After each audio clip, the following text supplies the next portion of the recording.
Ang sakit ng loob ay parang bigat na pasan mo. Kung patuloy mong dadalhin, ikaw rin ang mahihirapan. Bitawan mo, hindi dahil sa kanila, kundi para sa sarili mo. Karapat-dapat kang maging malaya, masaya, at mapayapa. Huwag mong hayaang manatili ito sa puso mo.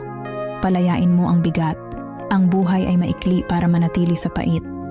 Huminga ka ng malalim, tanggapin ang pagbabago, at lumakad patungo sa mas magandang bukas. Ang bawat araw ay bagong simula. Yakapin mo ito ng may tapang at pag-asa.